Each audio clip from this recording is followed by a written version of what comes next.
by myself.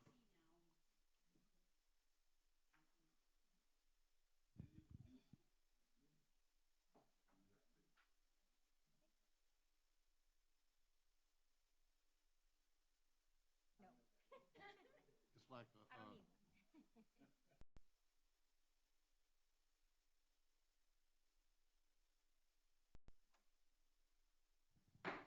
The time is 6:09 p.m. and I will call this regular meeting of the Goose Creek Board of Trustees to order, 6:09 p.m.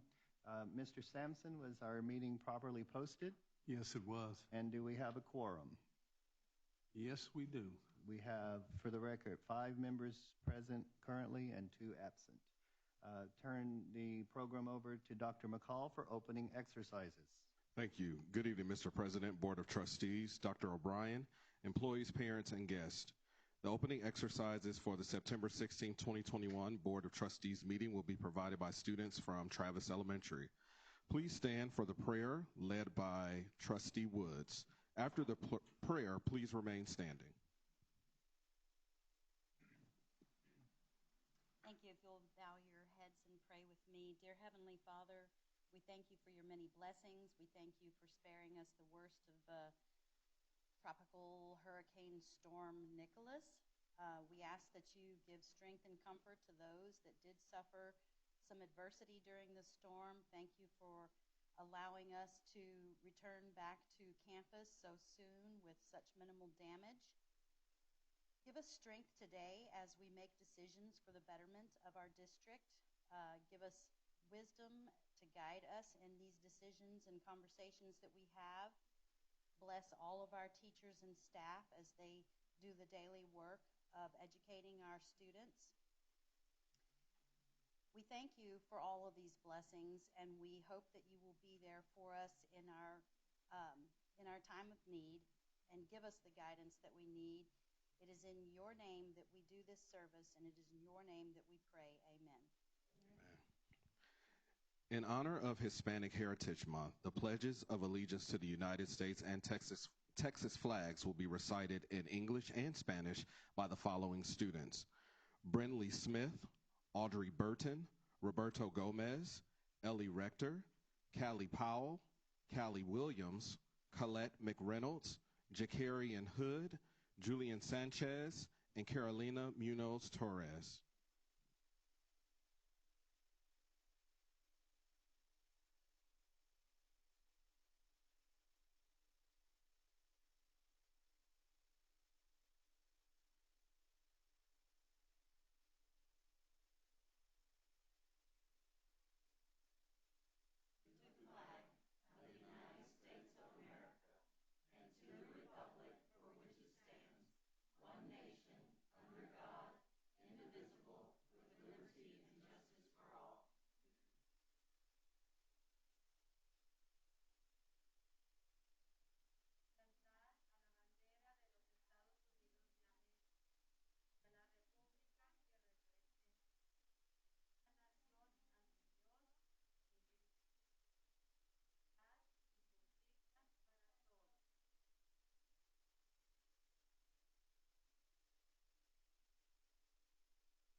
Texas, one state, under God, one and indivisible.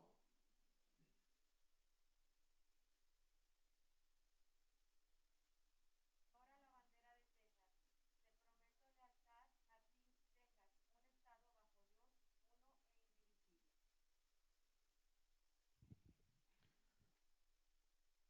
You may be seated. Students are under the direction of music teacher, Miss Erica Jenkins. Miss Maria Murillo, third grade bilingual teacher, supported the students through the pledges in Spanish. And Mr. Cody Griffin is the proud principal. At this time, Travis Elementary students will be singing a song entitled "A Child of This World."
Ms. Murillo, Ms. Jenkins, we certainly want to thank you. They may be small in stature and small as a group, but they were loud and we heard their voices. Great job. Where are all the parents before you leave?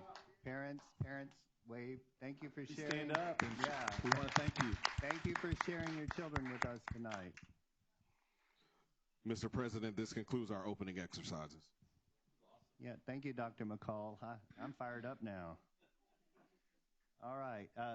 Citizens' participation is the time that the board will hear public concerns or public comments from those who have properly signed up to address the board. At regular board meetings, the board shall permit public comment regardless of whether the topic is an agenda item or not. All other board meetings, public comment shall be limited to open session items posted on the agenda. Each speaker is reminded that he or she is limited in his or her presentation to a maximum of 3 minutes, which can further be limited, but that's not necessary tonight, so I'll skip that part. Pursuant to state law and board policy BE legal, the board cannot consider or take action on concerns at this meeting unless they pertain to an item on the posted agenda for this meeting. Any deliberations or decision on an item that is not posted for consideration at this meeting shall be limited to a proposal to place the subject on the agenda of a future meeting. Tonight we have one speaker, Ms. Kim Kostek. And Mr. Sampson, are you ready to time? Ms. Kostek, you know the drill, but just for legal reasons, yeah, good luck. Mr. Sampson will give you a 1-minute warning, and thank you. The microphone is yours.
Thank you, Ms. Kostek.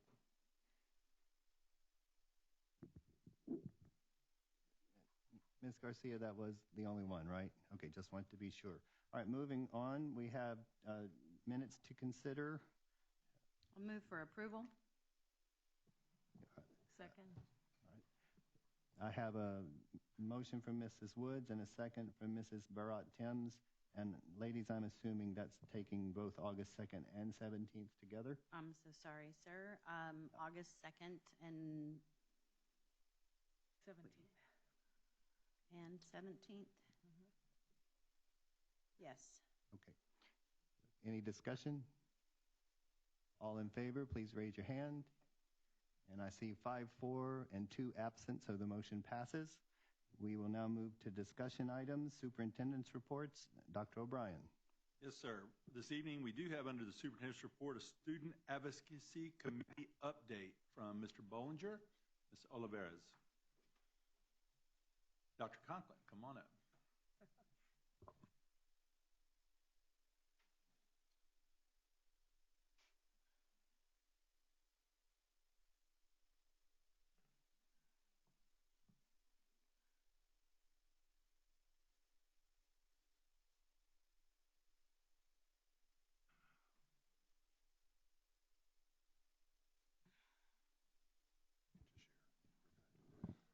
Okay, good evening, Dr. O'Brien, members of the board. We're here to present an update on the Student Advocacy Committee to provide some opportunities for feedback on what this committee has been working on.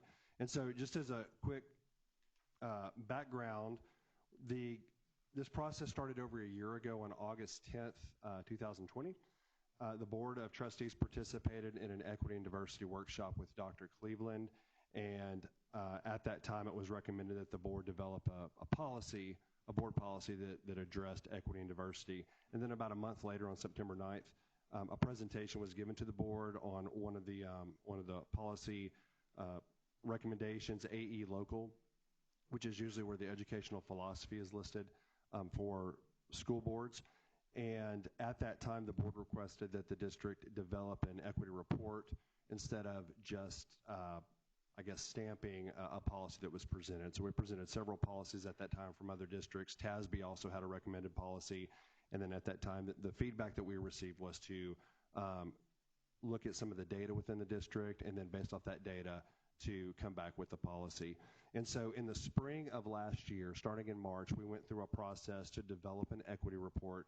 We did consult with Dr. Cleveland, who's done multiple trainings in our district over the past 3 years. And this process involved an audit, looking at our district and campus documents, our district improvement plans, our campus improvement plans, our strategic plan, also looking at our accountability data, looking at our discipline data, just to give us feedback on those items.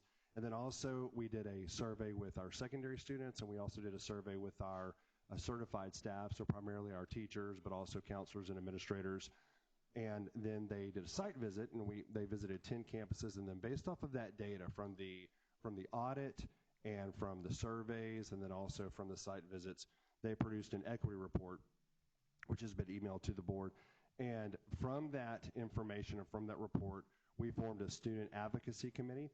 This committee was primarily developed from our strategic planning action team that meets quarterly.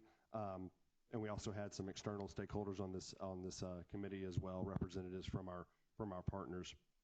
And so we started doing work, going through that report and looking at areas that we can improve. And so starting with the Student Advocacy Committee, we met first of all on June 22nd to have a training on just common language and key outcomes that we'd hope to accomplish as a group, or as a group to recommend certain strategies to the board. On July 27th, we reviewed the equity report and looked at some of the recommendations from that report. And then on September 1st, so not too long ago, about a little over 2 weeks ago, we met to develop a draft plan that included strategies and also action steps, just to make sure that as a district we're doing all we can to make sure that we're providing a culture and a climate of acceptance and making sure that all students feel welcomed and supported. And so we have several initiatives in the district already that provide that guidance and that pathway, and the Student Advocacy Committee is also providing input in certain areas as well. So what we'd like to do is to go through and present our recommended strategies based off of the 4 recommendations that we received. And so I'm going to turn it over to Dr. Conklin to start us off with the first recommendation. Okay, recommendation 1 is a focus on educational equity, and we have 4 strategies that the committee outlined. The first one is to make sure that we are updating our district's core value statements in our strategic plan to represent the integration of equity, inclusiveness, and diversity. So, for example, we have some strong core values. The last one, if you look at the page, says diversity, and we want to include diversity and equity focus terms like that, so that is included in that core value statement. Strategy 2 is about communicating a common district definition of diversity, equity, inclusion, and cultural responsiveness. It's important as we have these conversations in all of our departments that we are speaking the same language, that we have a common language around what that means.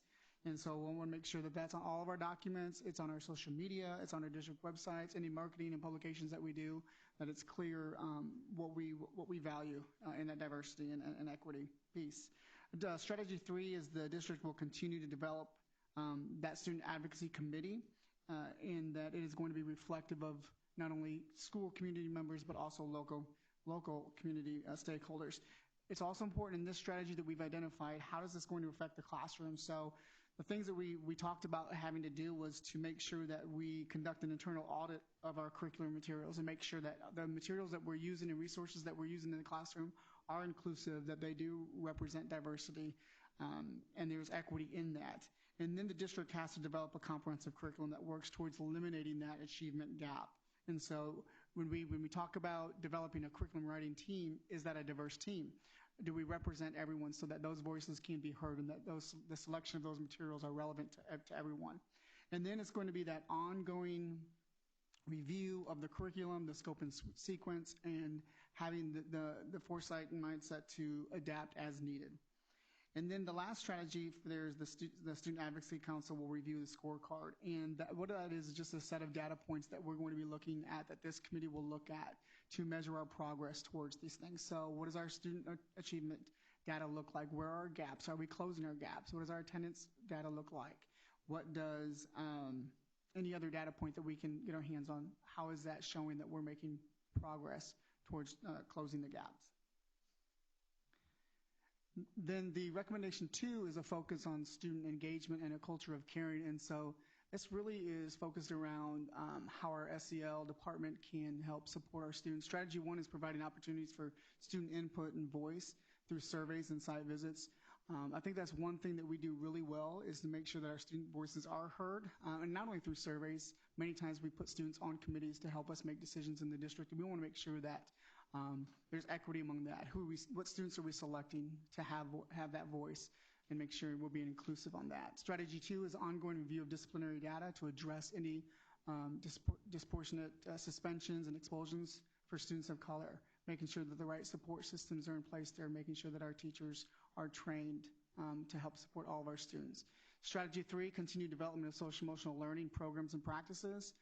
These are programs that we have on our campuses like Character Strong, our student support teams, our wellness teachers at our campuses. Are they providing opportunities for students to get the support that they need? And then strategy 4 is continuing to develop the anti-bullying committee.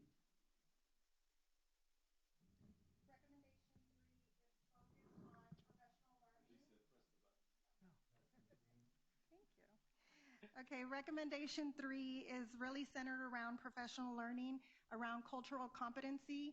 What does that look like for our district, developing that common language around equity, diversity, and culturally responsive practices in the classroom, so that we define it, we know what it looks like, and we're able to embed it in everything that we do. Strategy number 2 is implementing a culturally responsive component within our professional learning communities, so that that dialogue continues and it can be carried out in the lessons that the teachers are developing. Recommendation 4 is really around the intentional recruitment of diverse staff, looking at our staffing data, looking at how we can enhance the recruitment process to attract and retain more of a diverse talent, everywhere from our marketing strategy to where we go to recruit, and what it looks like for our district. Okay, so those are the recommendations. So next steps for us is, first of all, we wanted to get some feedback from the board. So any feedback that you have would be valuable to us and also to the committee.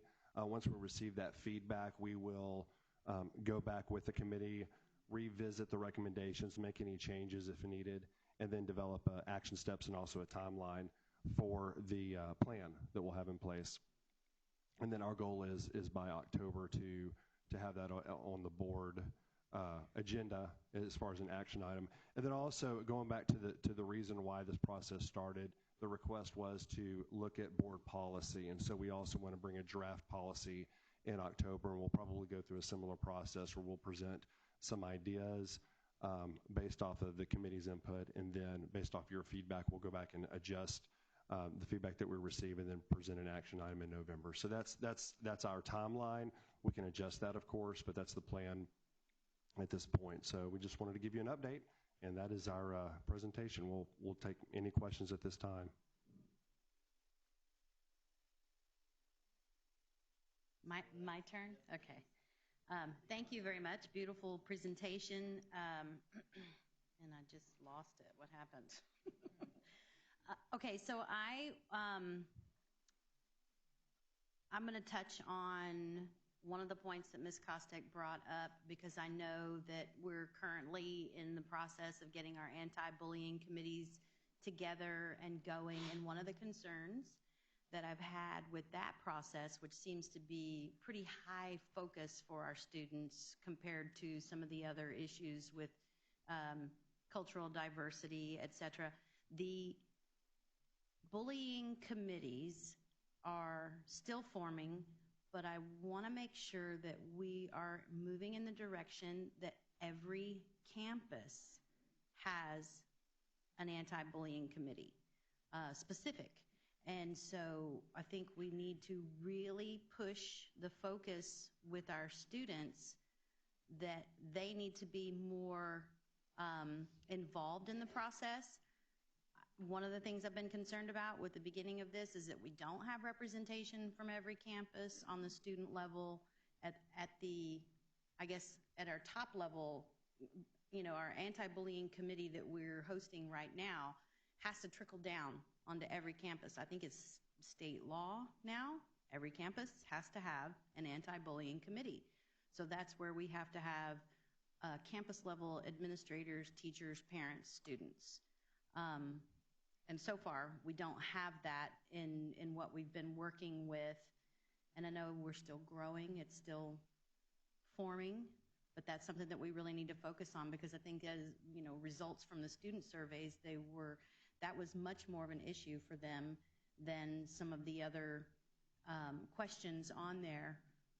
There seemed to be pretty good responses when asked, you know, how students felt about their classroom culture and their diversity and their teachers' awareness and support. Seemed to be pretty good. It was pretty, and the survey itself was very representative of our district demography. So it seems like it was pretty good data to go off of when we're talking about what the students are primarily concerned with. And it seemed like overwhelmingly bullying was more of an issue for them than some of our other, you know, some of the other issues with equity and cultural diversity.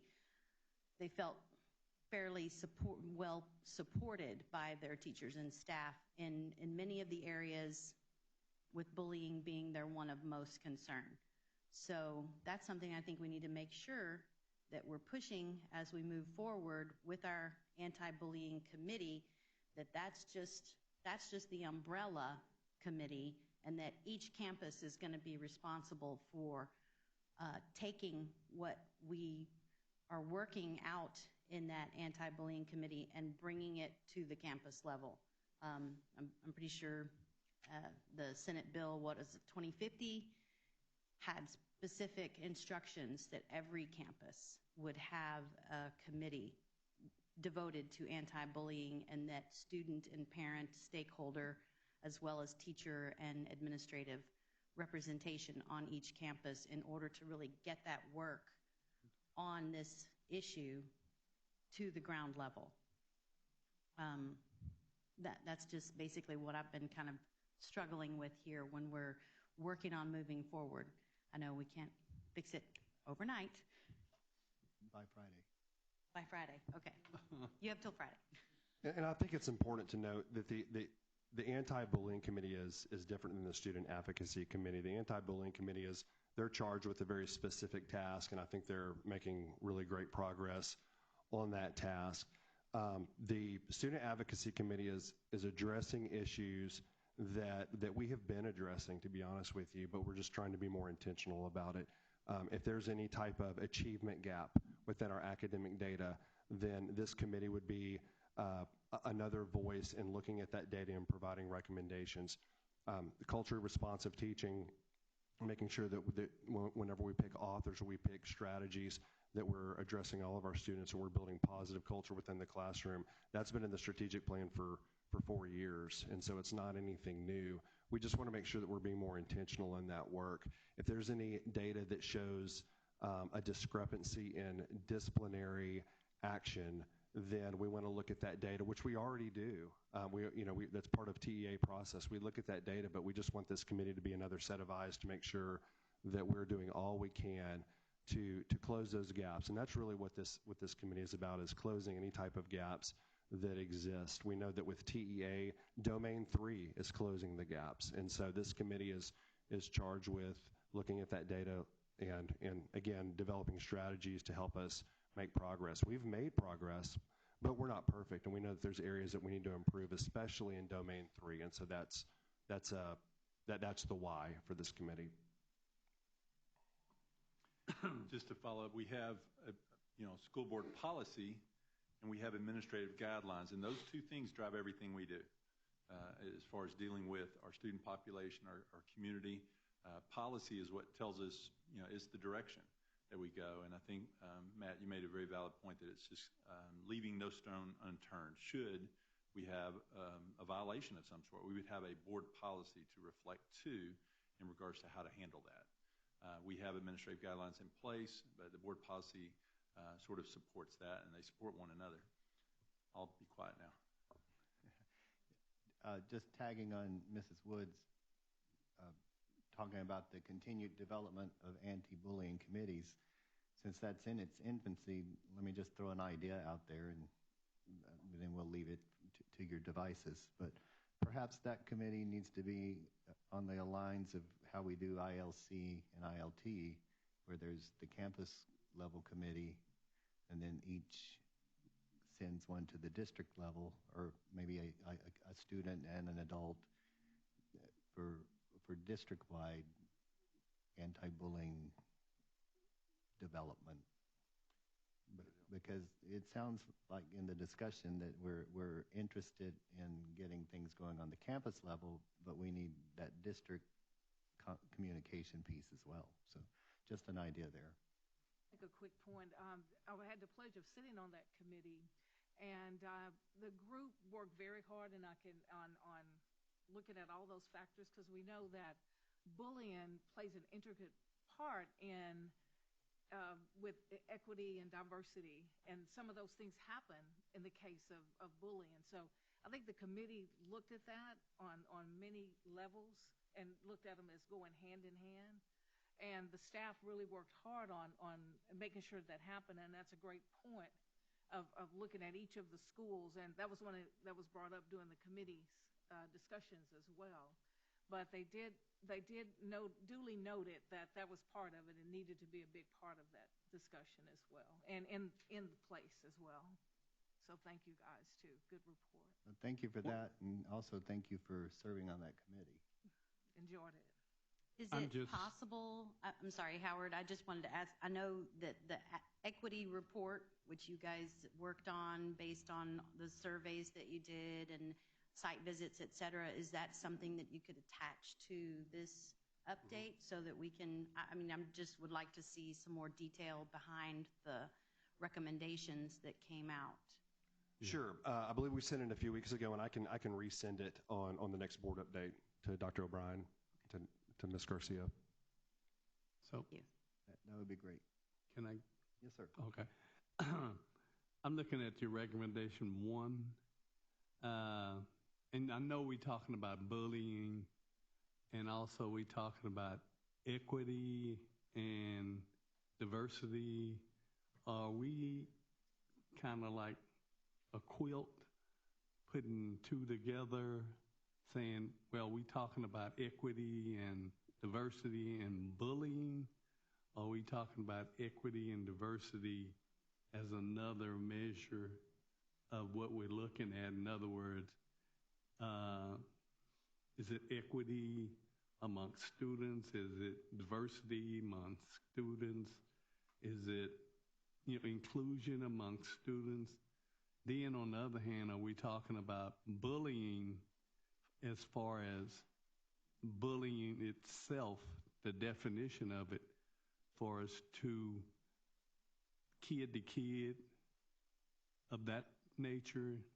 I'm kind of getting the two kind of. Sure. This committee is not really addressing bullying because we already have a committee set aside to do that. So this committee's primary focus is to address educational equity. So if we have, again, going back to domain 3 in the accountability process, if we have where certain students are not performing as well as other students, then is there something that we can do as a district to close that gap? So that's primarily what this committee is looking at.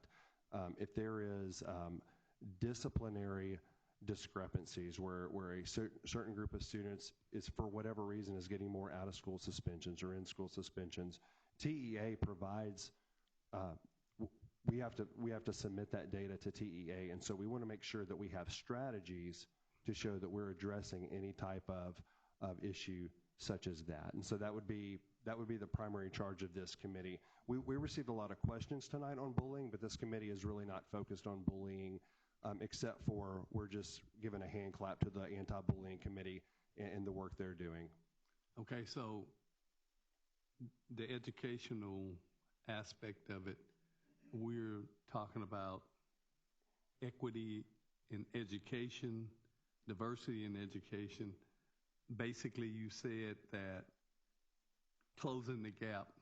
So this diversity and equity and inclusion is basically going for education, but it doesn't have anything to do with bullying. Am I right or wrong? I think it's all connected. The research shows it's all comprehensive, that each component is not isolated in a silo, that is connected. But I would say that our primary lens, the thing that this committee is focused most on, is making sure that we are closing the gaps in educational equity and closing the gaps in educational achievement. So that's our focus. I think that we've discussed in our committee that that if there's a bullying situation at a campus, that will impact academics, that will impact discipline, that will impact attendance. So we have different committees working on those items, but our primary focus is to make sure that, just like we presented, that we're recommending strategies to make sure that we are closing the achievement gaps. Okay, so what you said, they're working hand in hand on bullying as well as the educational aspect of it. So this doesn't go into another aspect of inclusion and equity and everything, which we talk about for us on a different level, hiring and all of this. So we're just talking about the educational aspect of it. Well, that is part of it. So the fourth recommendation was about hiring practice. And so each year, I know that our Human Resources Department presents data, various data on how we hire, and some of that data shows our demographics. And so one of the recommendations is to review staffing data, and this is what Lisa presented, and to apply recruitment efforts to make sure that we are recruiting in a very diverse manner. So that is part of the recommendation. Yes, sir. And for that, it's really closing the gaps between our student population demographics and our staff so that they are looking a lot similar. And so we know we have needs where our Hispanic population of staff and teaching staff, is a lot less than our students. And so when we go to recruit, we're keeping that in mind, and we're trying to attract a more diverse staff. Okay. I'll quit on you now because I'm getting cold. So in your equity report, there's obviously going to be some data about our disciplinary issues and stuff, because that's what I was interested in, because it would strategy number 2 under recommendation number 2, disproportional suspension and expulsion for students of color. And, those are things we need to know about, be aware of as a district, as leaders. That, and, obviously the student voice is very important, what their concerns are, what they perceive as being most effective for them. I think a great example of this is our recent revolt in the student dress code realm. If there's some inequity there, obviously that breeds dissension, breeds unrest on campuses. And so it goes all the way back to policies that we currently have in place, and how are they being enforced and how are they not being enforced? Is it equitable? Are we treating every student through the same lens? Those are issues that, need to probably be a big focus here. And so it would be interesting to see that data. Agreed.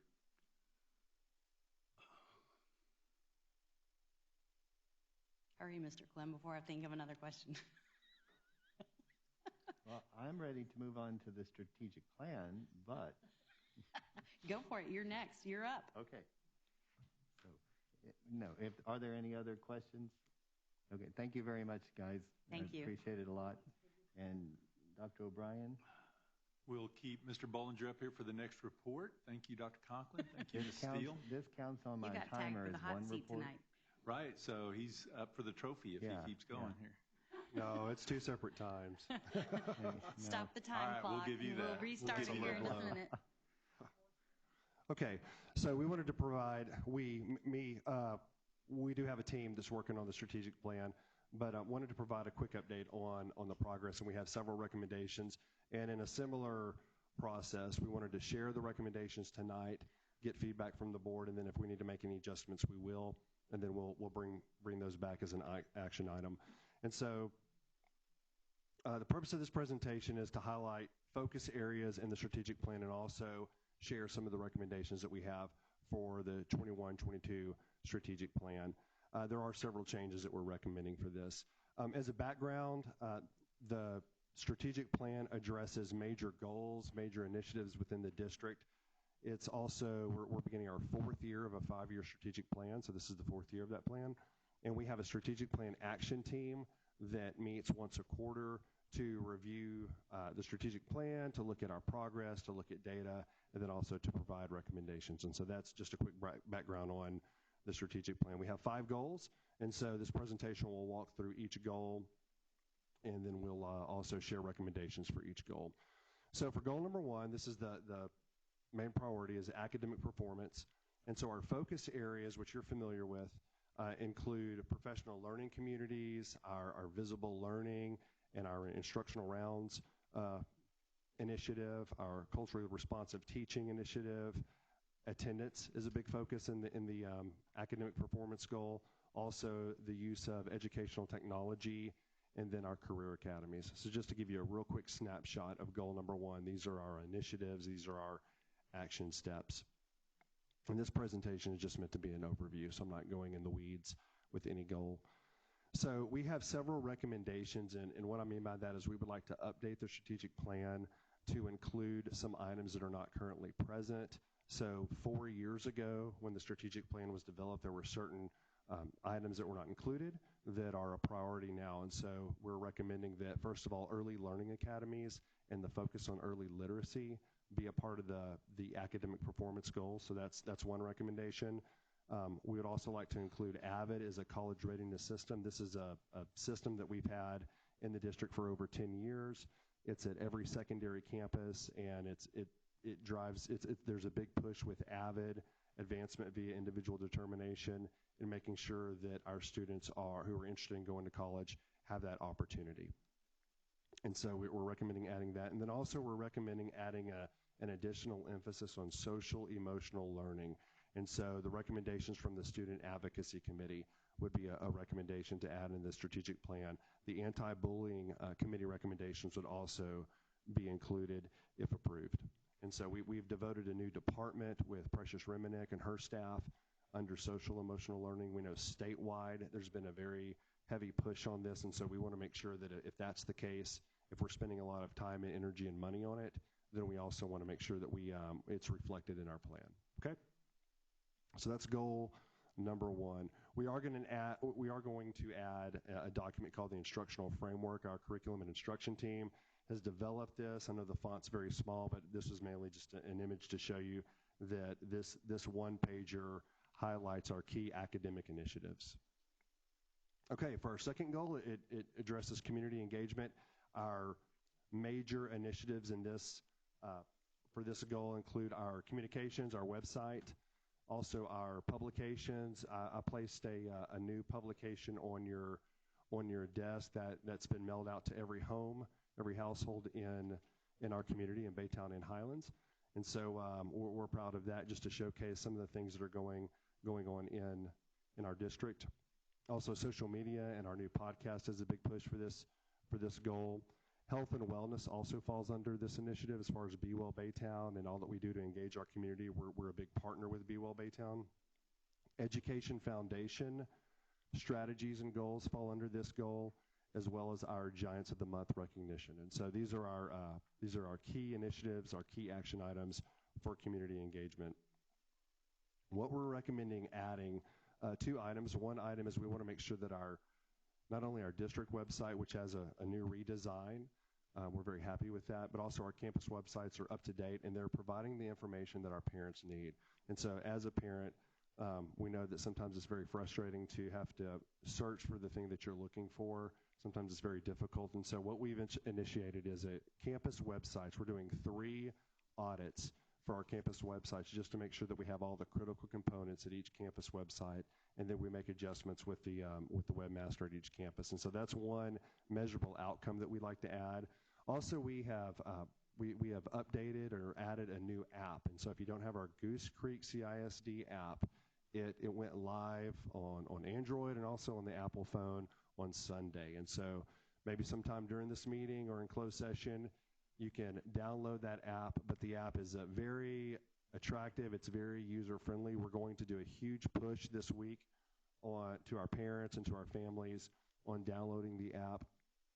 And the benefit of it is it's just much easier to navigate on your mobile device. And so if I want to email my child's teacher, I can do that very easily through the app. Or if I want to reach out to the administration, or if I want to look at the calendar, the district calendar, if I want to see what's going on with school board members, there's an icon for that. And so we're excited to have that.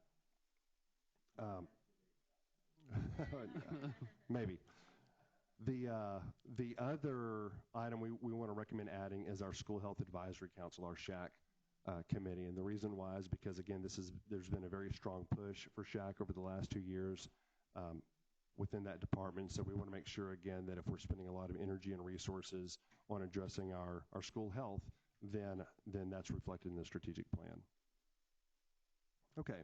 For goal number 3, operational excellence, our major focus areas include maintaining and improving facilities. So we have several initiatives, including our preventive maintenance programs, our energy savings programs that we implemented beginning last year with our turf in our LED lighting to help reduce costs. And so that's one focus. One item that I added here was that we will be beginning the rezoning process soon for Pumphrey Elementary, and so that will begin here in probably the next month with that process. So that's coming soon.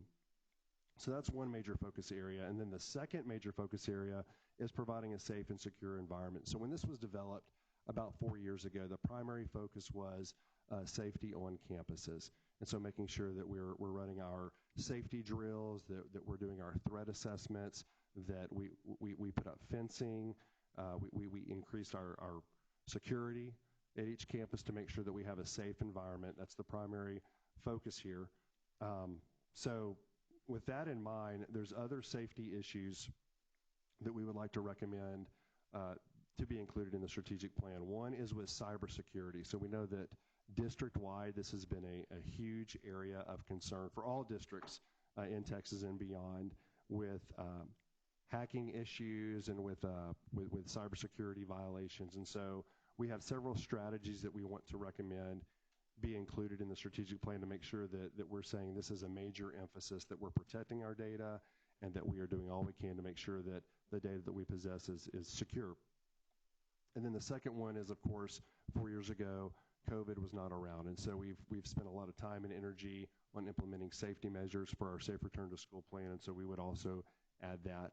We're recommending that be added as well under this goal.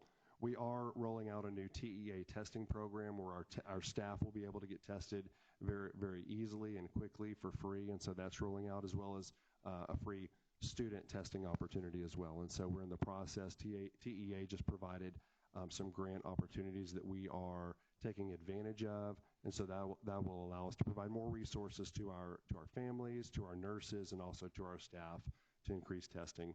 And then also we're partners with Harris County Public Health, and we do provide vaccination clinics at our campuses on Saturdays, and so we want to continue to offer that to our community if they are interested. Our COVID dashboard, if you've been following that, and this isn't a COVID presentation, but I do want to say that we've seen the numbers go up dramatically, and now they're starting to come down dramatically, not only in Goose Creek, but in several other districts in our area. And so there's a very clear pattern within the state of Texas, but we're not exempt to that, where our highest number so far, I believe, was 499, and then over the last 4 or 5 days, we've dropped almost 200 cases. Hopefully that trend continues. We never know. It could shoot right back up, but we're just hoping that the trend that we're seeing is a positive one in our favor. Also, we did survey our staff. This is a voluntary survey, but we did ask them if they were willing to participate in the survey. How many have been fully vaccinated, partially vaccinated, not interested in being vaccinated? I don't want to answer the question. We gave several options there. And out of the responses that we've received, we received over 2,000 responses, and about 70% of our teachers responded to the survey, and we are 84% either fully or partially vaccinated. So that just gives a statistic there that many are interested in. Many of our families have called with this concern, asking about the vaccination rate. And so, of course, we don't disclose personal data, but we can share just overall the survey results show this. And so that's just to give you a snapshot. Sure. Because I'll forget. You said this is teachers, or was this staff, all adult staff? This is all staff. Okay. Yeah, this is all staff, and so, but we did pull out just the teacher segmented data. So this graph is the teachers? No, this graph is all staff. Okay, thank you. Yeah. The teacher data is very similar. I believe that the that's fine. The overall percentage was about 82 or 83% instead of 84. Great, thank you. Okay, almost there. So goal number 4 deals with organizational excellence, and so our focus areas are on recruiting highly qualified staff, also retaining that staff, so teacher retention, and then improving employee job satisfaction. So we have several initiatives that we've implemented to make sure that we take care of our staff. That includes our compensation package, and I know Human Resources presents each year on all that they do in this area. So just to hit the highlights on our professional learning, our emphasis on technology, the benefits that we offer with our health clinic and our fitness center. And so these strategies fall under this goal. What we're recommending is to also add a strategy that focuses on developing highly qualified leaders. And so we have several things in place within our district already. We have several academies, such as our Pathways and our Lead Academies. If I'm a teacher and I want to aspire to be an assistant principal or an administrator or a leader of some sort, then we have academies to provide that support. We have a new administrator leadership academy, so all of our new administrators will follow this process. We have a mentor program for all of our first-year principals, and we've also developed a portrait of a leader, which is similar to our portrait of a graduate, but the focus is what are the expectations, what are the key outcomes for our leaders in Goose Creek, and so that's how this document was developed. And so, again, based off the recommendations from the board, we'd like to add these components to the strategic plan for this year.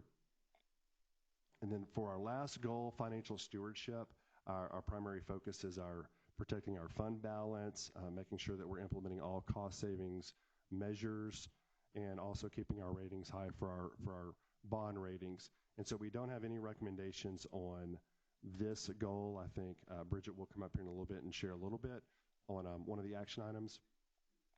But we're recommending that we stay the course with this goal. So next steps, we would like to receive feedback from the board. So if those recommendations sound good to you, or if there's some things that we're missing or some things that you'd like to change, we'd like to know that as a committee. And then we will go back and revisit. And then our goal is to obtain board approval at the next board meeting and then publish our new strategic plan, which we do each year. We publish a new one each year with slight changes. And so these are the recommendations that we wanted to share with you tonight. At this time, I'll entertain any questions. I got a quick question. It's just on your leadership, portrait of leader, do we have in this, I know that we are taking people who want to be principals and training them in everything. Are we doing any kind of, what I want to say, the mentorship of taking a principal who's an established principal and putting that person with a new principal for a week or two to just help them along in the situations where some of the things they may run into in that first couple of weeks when school begins? Are we doing anything like that? Sure. I want to turn my back to the crowd and see if there's any formal process that we follow.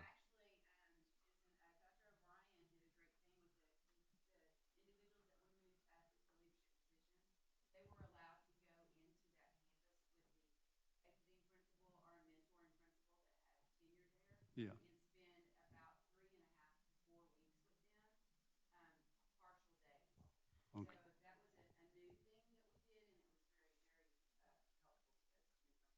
I'd follow up by just saying the AEDs, that's their job, is to mentor a new teacher, a new principal into their role.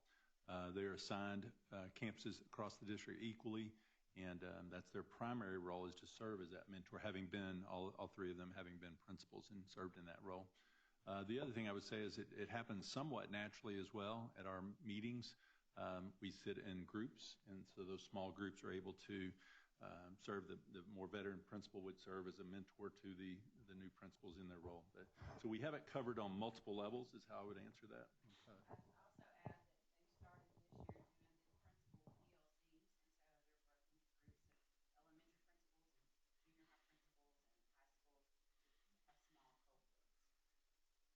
Yeah, I was just curious about that, how we mentor. I know we have a program, but I just wondered if someone's on site that helps someone, move along in their quest to be a principal or being a principal. That's all I had. Okay. And the lucky ones get either a deputy superintendent or the superintendent assigned to them too. Oh, so. Poor people. And you may make recommendations for that. Any other questions or comments on the strategic plan? All right, thank you, Mr. Bollinger. Appreciate your time. Yes, sir. Awesome job. Thank you, sir. All right, we'll move now to action items. Action item A, Dr. O'Brien. Yes, sir. I've asked Ms. Piggott come up and join Bridget to present to us this evening an action item that I find interesting and something worth celebrating and something to allow them to present to you a little bit more details than just a rubber stamp. We're kind of proud. So I'll let you ladies take over. Good evening, Mr. President, Dr. O'Brien, members of the board. So first off, there won't be any surprises this evening. First of all, we'll have action item A, which pertains to approval of the tax roll itself. And then action item B will be related to the tax rate. So Charlene, would you like to speak? Any comment? The board's required to receive the appraisal rolls that are certified from Harris and Chambers County every year. It's not a tax roll until you actually say, yes, we'll receive it. And that's what the first action item is for. And as you already know, you've seen the numbers through budget and through all the processes that you've already had, so there's no surprises in what you're seeing tonight. And values have remained relatively flat, thankfully. We were very fortunate in that with COVID and Erie and everything else that has come about. So thankfully, we made it intact, and values are relatively flat. So any questions? I have a question, but if I may interrupt for a second, just Ms. Garcia, please note that Mr. Renteria arrived at 7:07 and enlarged our quorum. Thank you for being here. Apologize for my tardiness. It's all understood. Thank you. You mentioned that our values are remaining flat, but there seems to be an opinion, a large opinion in our community that all of our values have gone up. So what are we going to do to combat that opinion? Right. Because you and I know it to be not true, but... It's actually only 0.01%. Yeah. If you look at the Harris County one. So... For residential. The market was really hot. I actually think the year that's going to be the big impact, which may be what they're focusing on, they would have received, noticing on residential and how hot it's been. And so 2022 will be the year that you'll see the jumps. Well, and when you, would it be safe to say your selling value may have risen, but your appraisal has not? There's a 10% cap if you have a homestead. Right. So it's never going to rise more than the 10%. Right. But in the special session as well as the regular session, they've had bills every time where they've tried to even reduce that to a 5%. And I actually think that there's a pretty good push for that. And then we've also recently had the approval for the Homestead Proration. So if you buy a new home, you'll actually be able to get the Homestead. You won't have to wait till that first full year that you've owned it in January. Our particular area, obviously, we've had increases to the Homestead, over 65 exemptions. Our district itself had done that a year ago. and so had the city. And, you know, they're always discussing that. I've had behind-the-scenes discussions all the time for them looking for ways to combat the prices for the homestead. If you're over 65 or disabled, your taxes are frozen whether your value goes up or not. Right. And that's true for all three of the entities that I bill for Baytown area. But even with the 10% cap, when you have some jumps in some certain areas, you know, like when new houses are being built, you're going to feel it. My house went from 255 to 271. Yeah. But the cap did kick in, but I still felt it. Right. You know, it's going to be there. But the rates are not, you know, they've been very level. They're staying and holding, and in some cases reducing. Yeah. Lee College is going to be adopting a rate that's the same as last year. City of Baytown reduced their rate by 1 penny approximately, and we've done, as she's going to tell you with the tax rate, what we've done is really good. We've done the best we can. It's just always going to be bent ear, especially in my office. I get it daily. It's part of the job. Yep. I would Thank you very much. I would just like to add also that we have no control over the appraisals or the market value. Those are done by the CADs. We are just a tax pass-through entity, and that is it. So we have no control over any of that. So and they're actually controlled pretty heavily by the comptroller's rules and regulations. Yes. Right. And they're audited continuously on that particular aspect. And when you're a heavily populated area, especially Harris County, the scrutiny is probably 10 times as much because, of course, they're looking for revenue to run the state. So they want to make sure it's right. Just to be clear, the 6A is we're just accepting the tax roll from Harris County. correct. Okay. Exactly.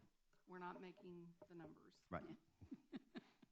But the thing we do have control over is our debt service, and we've done a really remarkable job on that with, I know y'all have sought out the market with lower interest rates on bond indebtedness, and we basically lowered the INS side a nickel, so our taxpayers are the benefit factor of that. Right. No, we've done a great job. Yeah.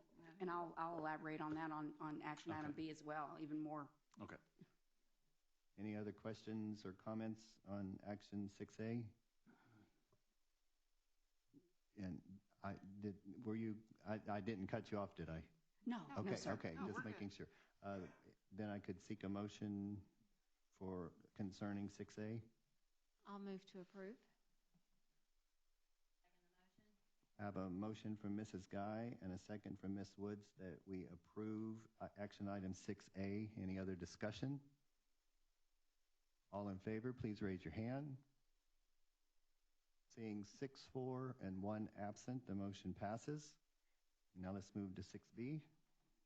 Yes, sir. This is actually an approval of the tax rate in this action item. And what I would like to share with you are some pretty remarkable stats as it pertains to our tax rate because of the financial stewardship and proper handling of financial matters in the district, both as a board and Dr. O'Brien and executive team.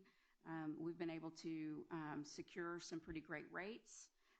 We just closed a deal at the end of July, and we actually secured a rate of 0.6%, and we had originally thought it was going to be 1.6, so that was a full percentage point less, not basis point, percentage point. So that saves us on our debt carrying costs, which flows right to the taxpayers. So anything that we're able to save as far as our debt carrying costs, it's transferred directly to the taxpayers. So we were able to do that. We had another offering where we have saved taxpayers 14%. Our tax rate that we're going to adopt this evening is 0.3250, and originally we thought we were going to have a tax rate of 0.37689. So over 5 cents, as Dr. O'Brien said, on that program overall, which is, again, directly passed on to the taxpayers.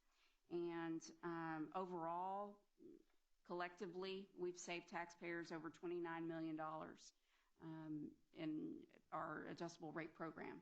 So very proud of that. And we have another deal that's coming up, our last one this year, on October 1st, and it's looking very favorable for us once again. and the underwriter due diligence call that I had on Monday was the fastest and most positive that I've had since I've been a CFO here in other locations. So, because that's how strong our financial position is and how quickly they were able to decide how they would like to proceed. So, with that, I'll open it up to any more questions you may have.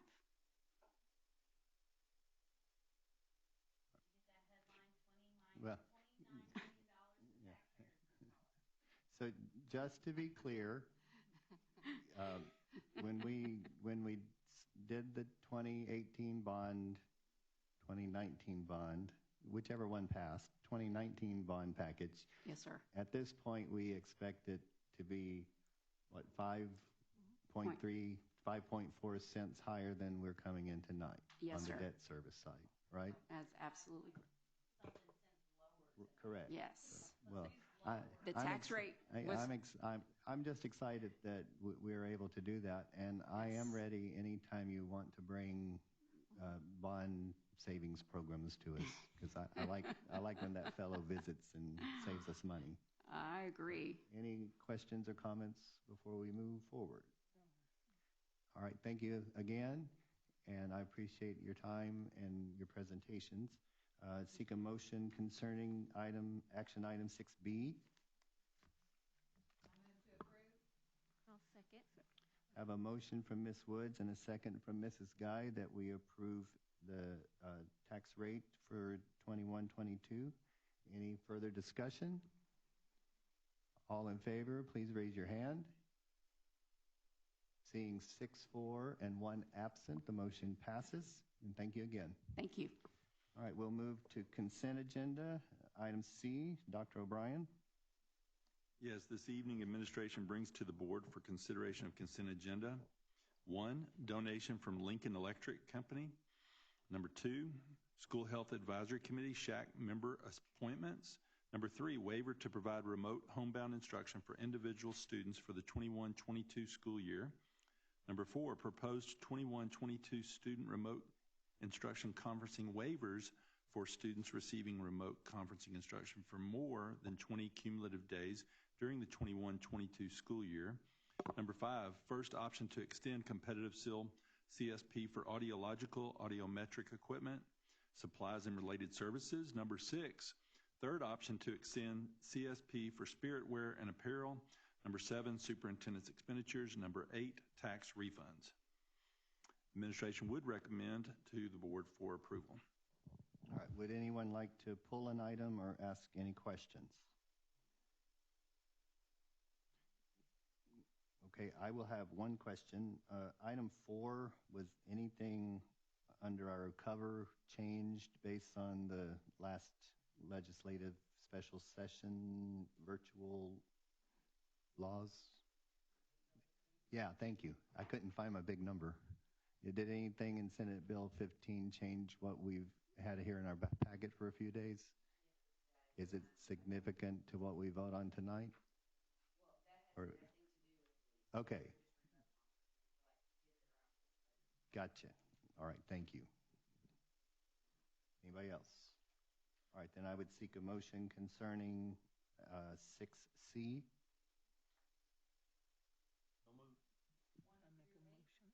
Yes. Nobody pulled anything, so we'll consider all 8 together. Is that a motion to approve? Yes. Okay. I'll second. I have a motion from Mr. Renteria and a second from Mrs. Guy to approve the consent agenda. Any discussion? All in favor, please raise your hand.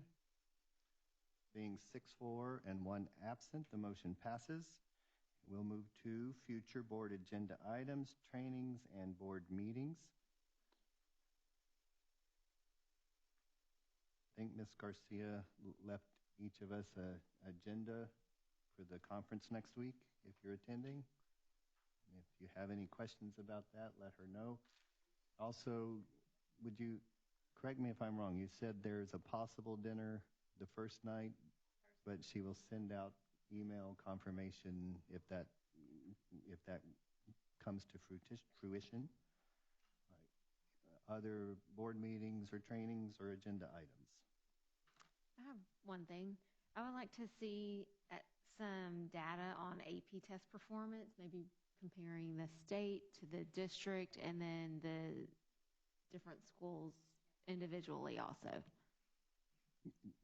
Campus, district, all of the In above? the state, comparing all of that. Yeah, from tape.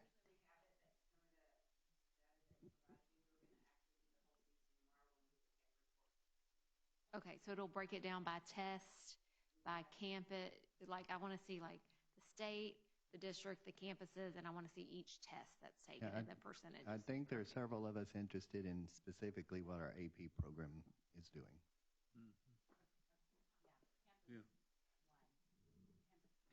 And then can we get a membership report post Labor Day? Either next week? Yes, sir, we can. And or just for the record, by Friday. Sorry, you're going to hear that the rest of the year. So I think everybody in this room knows what I'm referring to. I did want, for the record, to notify the public that Ms. Barat Timms and Mr. Renteria attended our local training for board training, new board members. So thank you for attending and learning the roles and responsibilities of each of our executive team members here. And wanted to remind, I know Ms. Garcia will probably remind you, but in December, we'll be hosting the Texas Education Code training for all board members here in Goose Creek for the regional area. I don't remember the date, December, you remember? 13th, something like that. So something like that. And we may be having a gathering here, so it's easier when we do a regional training for board members to attend here locally. So we're excited to do that.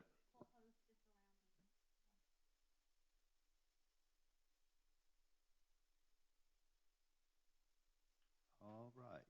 Let me find my speech. Anything else concerning item D? All right. Speech. Enlarge. All right. The board will now recess into a closed session pursuant to the following sections of the Texas Open Meeting Act. Texas Government Code sections 551.071, 072, 073, 074, 075, 076, 082, 083, 084, and 087. No action will be taken while the board is in closed session. The time is 7:21.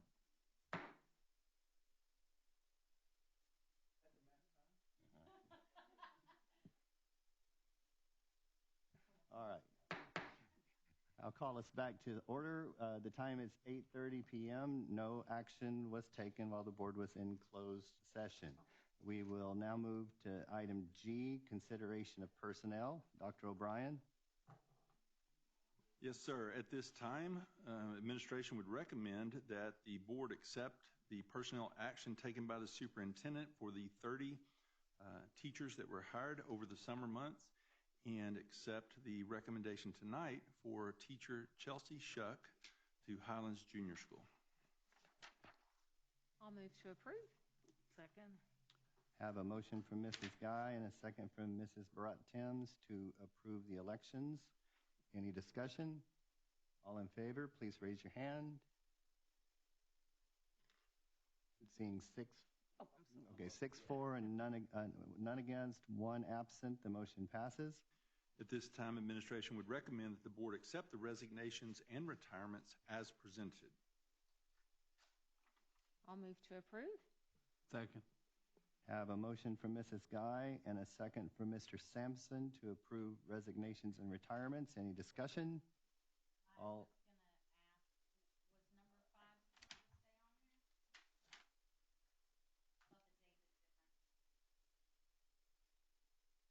One moment. It remains. The date is September 30th. So we need to correct. Thank you for bringing that correction before the board, before a vote was taken, Ms. Woods. If we could adjust number 5 to October 15th. Yes. Everybody got that? I'm just buying us some more time here. Is this Mr. Bollinger's time, or did it just become Mr. McCall's or Dr. McCall's time? Okay. Okay, put that on his. Are there any other questions, comments, or corrections to resignations and retirements? Great all catch. all in favor, please raise your hand. Being 6-4 and 1 absent, the motion passes. We have a recommendation for Assistant Principal at Sterling High School, Jonathan Kirksey. I'll move to approve. I have a motion from Mrs. Guy and a second from Mrs. Barat-Timms to approve the high school assistant principal. Any discussion, comments, or corrections? Making the point that APs can still be coaches, right? Right. Especially if they're the only one at that school. Especially. All right. All in favor, please raise your hand. Got it. Seeing 6-4 and 1 absent, the motion passes. Administration brings before the board Career and Technical Education Specialist Sarah Malloy. I'll move to approve. I have a motion from Mrs. Guy and a second from Mrs. Barat-Timms to approve the CTE specialist. Any discussion, corrections, or comments? All in favor, please raise your hand. Being 6-4 and 1 absent, the motion passes. Administration brings before the board this evening 2 educational diagnosticians, Ayari San Louis and Stephanie Gantz. I'll move for approval. Second. I have a motion from Ms. Woods and a second from Mr. Renteria to approve the 2 educational diagnosticians. Any comments or discussion? All in favor, please raise your hand. Being 6-4 and 1 absent, the motion passes. And finally, administration brings before the board for consideration Coordinator of Special Education Compliance and Accountability, Nisha Jones. Move to approve. Second. Nope, you're good. Okay. I'm sorry, did I hear a second? Yeah. Thank you. I have a motion from Mr. Renteria and a second from Ms. Barat-Timms to approve the coordinator, etc. Any discussion? All in favor, please raise your hand. All, no, got them. Seeing 6-4 and 1 absent, the motion passes. Administration rests, Your Honor. Action item, I don't know, 6G4. Oh, my apologies. Would you like me to read that? Yes, sir, please. All right. I need a motion to consider and take possible action concerning the resolution of Texas Education Agency docket number 059-LH-06-2021, Goose Creek CISD versus Heidi Shornick before independent hearing examiner R. Nicole Stagg. So moved. I'll second. I have a motion from Ms. Woods and a second from Mrs. Guy to approve. Any discussion? All in favor, please raise your hand. Seeing 6-4 and 1 absent, the motion passes. I seek a motion to adjourn. Second. All in favor, say amen. Amen. The meeting is adjourned at 8. Boy, the dyslexia kicked in. 8:36 p.m. I was going to read it backwards.